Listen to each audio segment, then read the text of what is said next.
Therefore, or for this reason, we are not discouraged, despondent. The present tense is a customary present, something that customarily happens in the minds of Paul and his team. They have so much doctrine that there's no way that they become discouraged or despondent. This is the same thing that's going to apply to you as you are going through the dying of Jesus, intense suffering in gate 7 of the divine power sphere, or already in gate 8 of the divine power sphere. You're going to suffer every day, but you're going to be able to say to yourself, I do not become discouraged nor despondent, because you have great motivation, and that motivation is gate 7. Problem solving device number 7, personal love for God the Father. Problem solving device number 10, occupation with Christ, and also impersonal love for all mankind. Impersonal love for all mankind is the thing that liberates you from the circumstances of people and their negative attitudes and their schemes and whatever they're doing. They have no power over you anymore. You love them impersonally. The effect or negative effect that they have on you is very minimal. That's the reason why you need to love impersonally. That's the reason why impersonal love for all mankind precedes the happiness of God. Because if you still surrender the custody of your happiness to people, and the people whom you love personally, or people whom you hate personally, if you still are accustomed to surrendering the custody of your happiness to them because they did this or they did not do that, he gave me a bad look, she gave me a bad look, good look, good, whatever it is, you still do not have the custody of your own happiness. That's the reason why you need impersonal love, and then, only then, are you qualified to receive the happiness of God. So, we conclude that impersonal love for all mankind produces courage towards all mankind.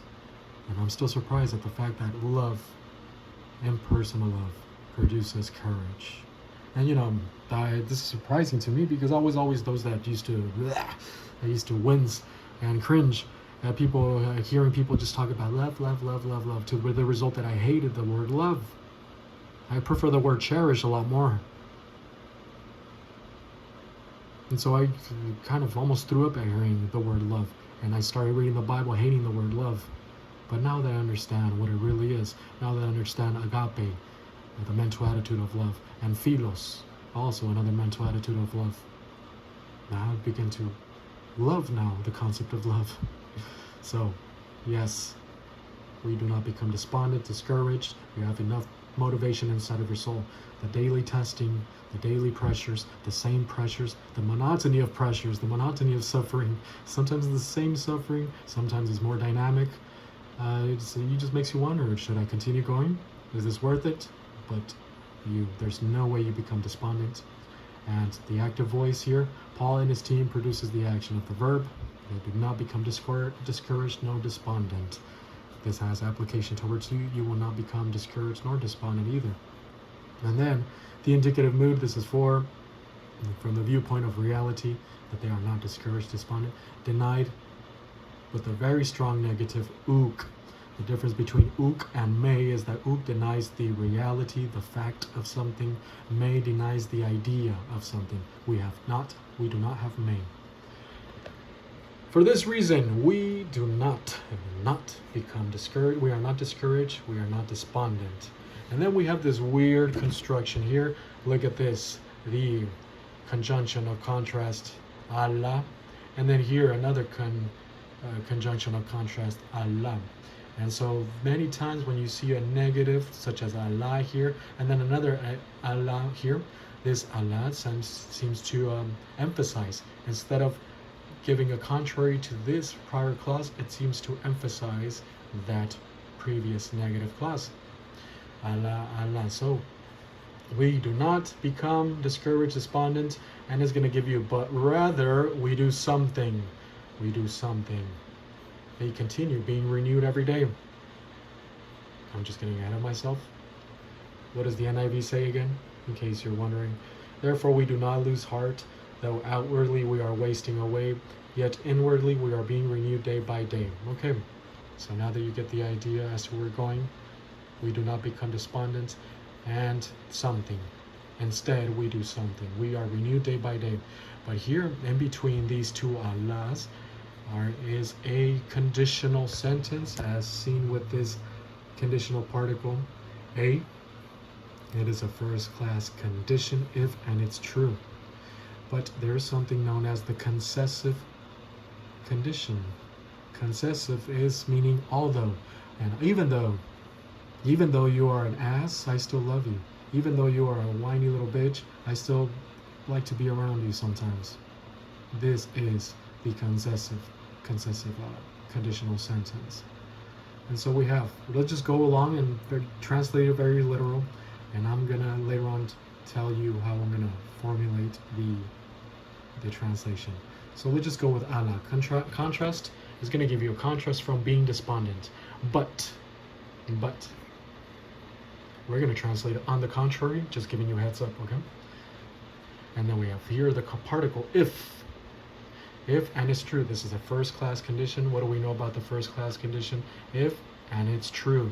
The protasis of the conditional sentence is right here, and then the apodosis is after the second ala. And if, and so guy, this is concessive. Guy, although, and so literally if though, let's just go right now for if and, if you want. And so we have here the article, and it's noun, it's all the way here in anthropos, the man.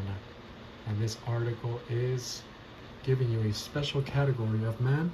This is talking about the outside man, the outward of us, our body. Going back to earthen vessels. Earthen vessels appeared in verse 7, but we have this treasure, the divine power sphere and its omnipotence, and earthen vessels.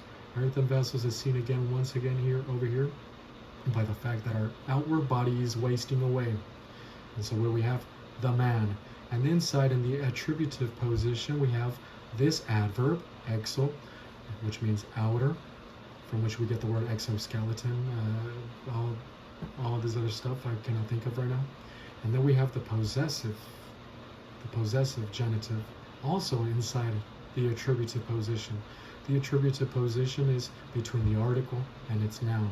If it was in the predicate position, this would be outside of it.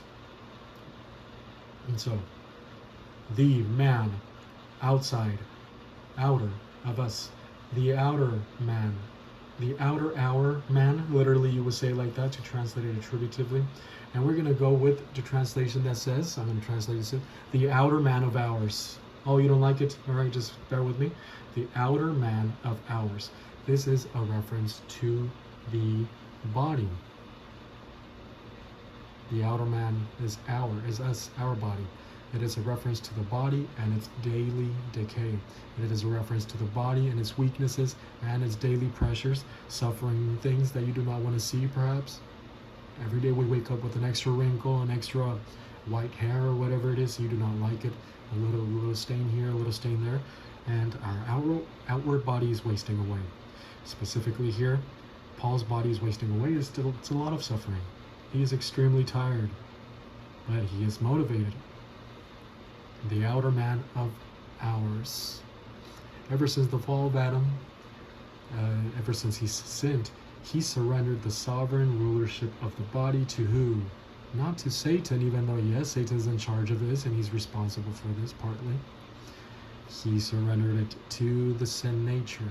After Adam sinned, the sin nature became the sovereign ruler over our body, with the result that even though they were saved thereafter, the sin nature is there to stay. And you feel it. You know that it's there very present. Every time you get that urge and every time you feel like cussing this person out and doing this and doing that, that's contrary to the royal family of God honor code, you bet that you are experiencing the presence of the sin nature very much inside of you. The moment that you walk into work and you cannot stand the presence of this one person who's just annoying, and it seems like he's just there to annoy you on purpose and just speak and talk, sharing things that you do not want to hear, and you're just cringing. Yes, that's the sin nature.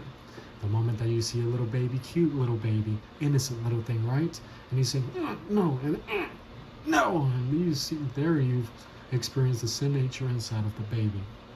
And he's right there being moody and fussy and just being angry with his little crying noises because he wants something and the father and the mother do not know what the baby wants, etc. Yes, sin nature activity. The outside body of ours, it is wasting away. Every day we are wasting away. Regardless of whether you're suffering or not, the outside body of ours is wasting away. This is a reference to your human body. It is not a reference to your human soul, nor your human spirit, which is in view in the apodosis of this conditional sentence. And now the main verb. By the way, this was the nominative, ho anthropos, the outer man of ours. I'm going to just leave it like that because I'm not going to smooth this out too much so as to lose the translation nor the beauty of the structure of this sentence. And now we have the present passive indicative of the atheiro. Here we have the atheiretai. The atheiretai. So this means to destroy, to corrupt. Here we're going to translate it waste away. It is a progressive thing. And so we're going to translate it as wasting away. And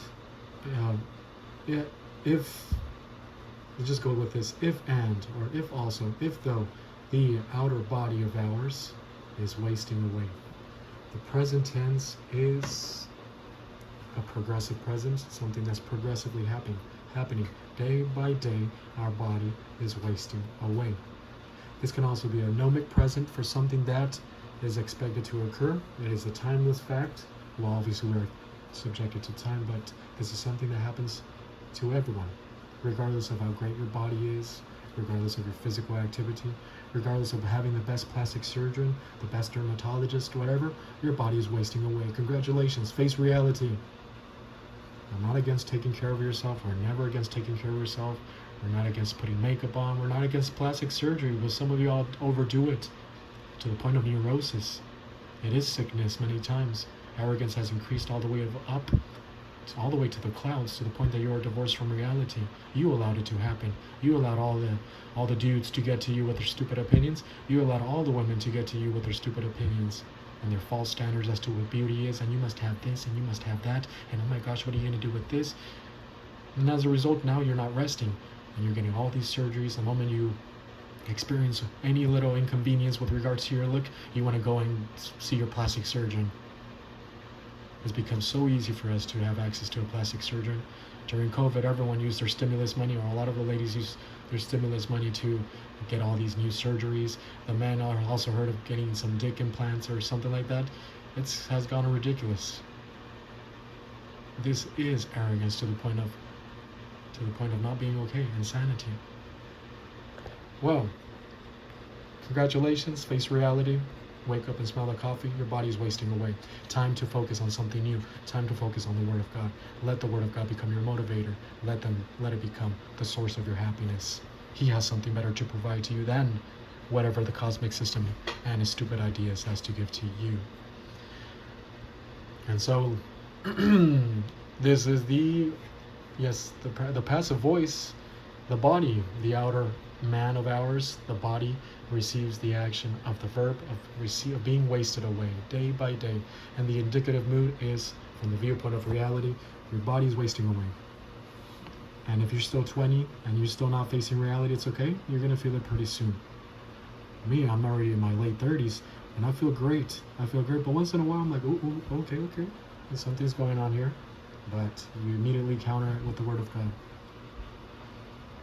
Okay. And then now, I think we will be able to finish this, the syntax of this sentence, but we're going to go over the points tomorrow. Our body is wasted, so we do not become despondent. For this reason, we do not discourage. We are not discouraged, despondent. On the contrary, we're going to translate that. Even though the outer man of ours is wasting away. And then now we have Allah, another Allah, and this Allah only emphasizes, strengthens the first Allah, okay? It does not counter it. So as to say, okay, there's a contrast here, there's another contrast here, the last contrast counters the first one. Not at all. It only strengthens it. Both of these Allah work together to give a contrast from this first clause. For this reason, we are not discouraged, despondent.